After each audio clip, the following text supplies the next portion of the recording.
warahmatullahi wabarakatuh. Waalaikumsalam warahmatullahi wabarakatuh. Kami dari kelompok 4 akan mempresentasikan cara pembuatan pupuk kompos. Perkenalkan, nama saya Sani Saputra. Perkenalkan, nama saya Akbar Krisnadi. Saya Rasya Riansyah. Saya Nada Salsabila. Saya Sinta. Saya Revia Wulia. Pertama-tama ada alat.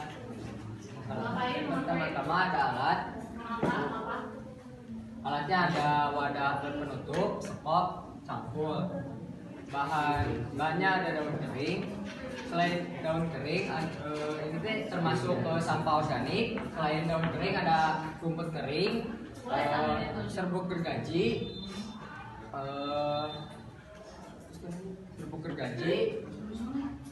sekam padi. Bahan lainnya ada air secukupnya, tanah, arang sekam, kapur pertanian, M4. Jadi fungsi dari wadah penutup itu untuk nanti memasukkan sampah yang sudah diaduk, diolah untuk menjadi pupuk. Jadi harus ditutup rapat supaya tidak terkontaminasi oleh air hujan dan tidak terkontaminasi oleh hewan dan jangan terkena sinar matahari. Skop dan cangkul ini fungsinya untuk mengaduk. Kalau ada lagi seperti kulit jagung, sekam padi, dan kalau air secukupnya itu untuk membasahi, nanti kan sudah ditutup oleh tanah lalu dibasahi. Kalau arang sekam ini adalah pembakaran yang tidak sempurna atau pembakaran parsial dari sekam padi yang mempunyai sporovitas yang tinggi dan ringan sehingga bisa menjaga tanah agar gembur, bisa memicu tumbuhnya mikroorganisme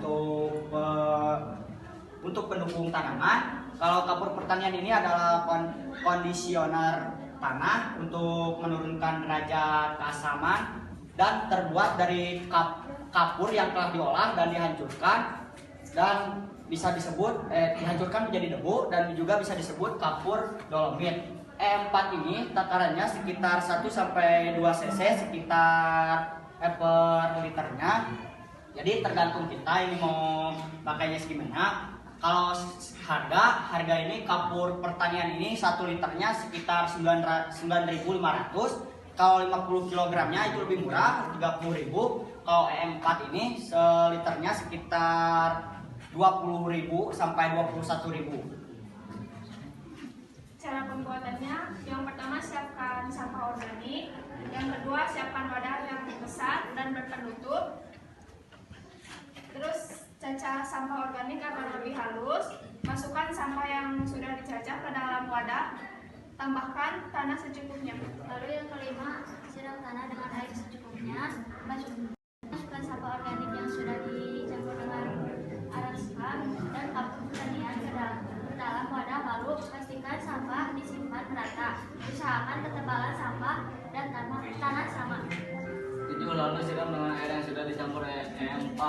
Masukkan lagi tanah yang kali ini tanah berperan sebagai penutup. Kesembilan, tutup wadah dengan rapat lalu diamkan selama 2 sampai 3 minggu. Ada yang mau ditanyakan?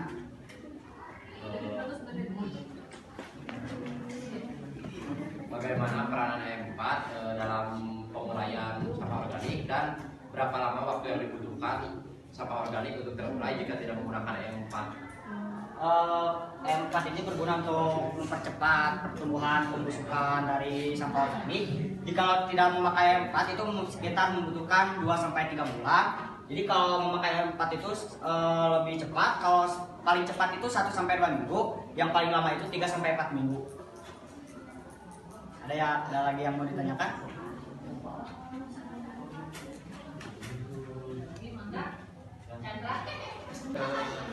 Dari yang bertanya silakan berdiri.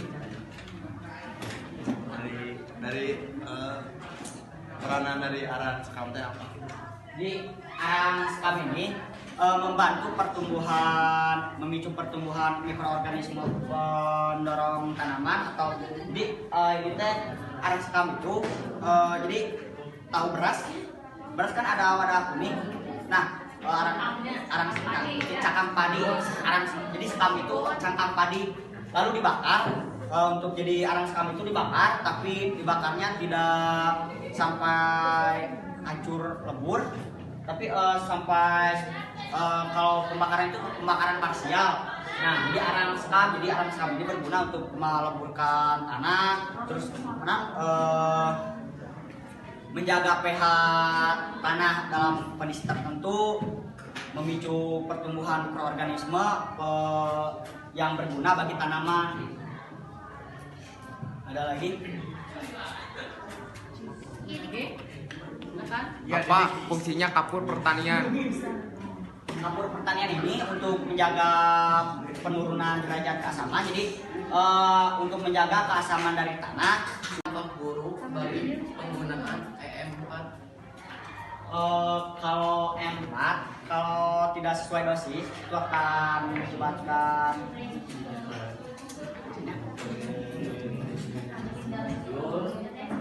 jadi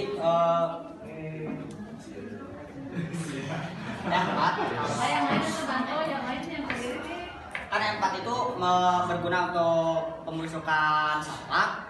Kalau berlebihan itu bisa mengakibatkan. Jadi kalau berlebihan M4 itu tidak akan membantu percepatan kebusukan sampah organik.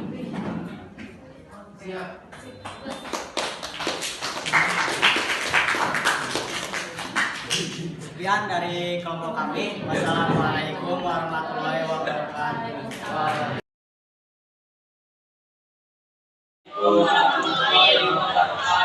Waalaikumsalam warahmatullahi wabarakatuh. Perkenalkan, nama saya Sani. Nama saya Farid Kusnadi. Ya, saya Diana. Di sini kami akan menjelaskan tentang kegiatan pembuatan pupuk dari sampah organik yang ada di sekolah.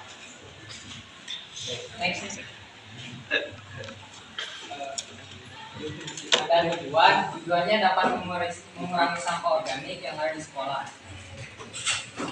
Alat dan bahan: alat kayu pengaduk, ember, sarung tangan, gunting, penyemprot M4, kardus. Bahan M4, daun kering, rumput, air, gula. Kompos. Yang pertama siapkan dulu sampah organiknya, terus cacah hingga halus. Yang ketiga masukkan. Yang ketiga keringkan dulu sampah organik yang sudah dicacah. Yang kelima sesudah kering disemprot menggunakan air M4 yang sudah dicampurkan dengan air dan gula. Yang kelima masukkan ke dalam ember. Yang keenam tutup rapat-rapat dan diamkan hingga 2-3 minggu. Rencana pelaksanaan konsep gaya hidup berkelanjutan pada media sampah organik. Rencana pelaksanaan gaya hidup berkelanjutan pada media sampah organik. Sebelum kita menerapkan konsep gaya hidup berkelanjutan, harus terlebih dahulu menerapkan 4M.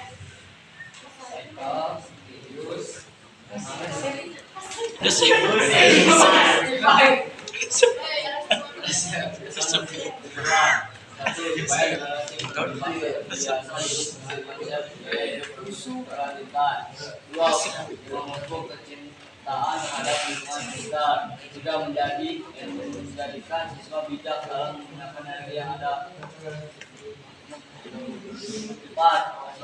Sebagai bagian dari pelaksanaan SDGs Development Goals. 5. Melindungi masa depan. Untuk menerapkan gaya hidup berkelanjutan, kita harus melakukan 1. Memilah sampah, 2.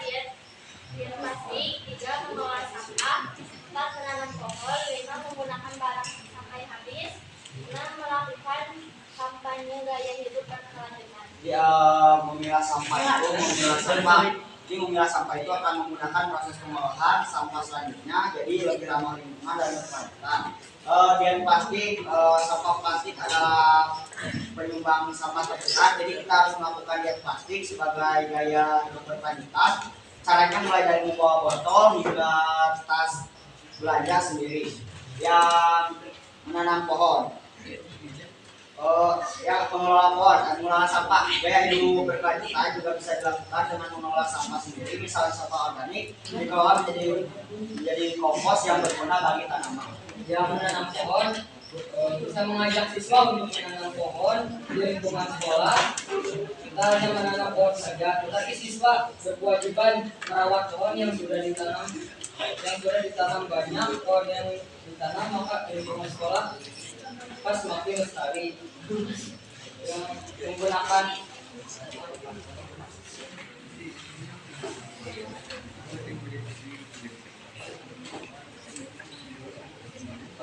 Menggunakan barang supaya istilah selalu menurunkan kepada orang lain supaya menggunakan barang-barangnya supaya tidak merusak lingkungan.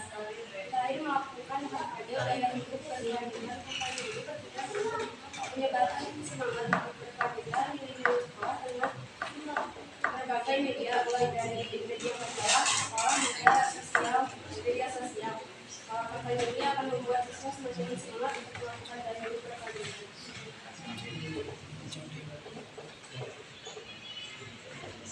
Sekian dari kelompok Anda. Terima kasih atas perhatiannya. Wassalamualaikum warahmatullahi wabarakatuh.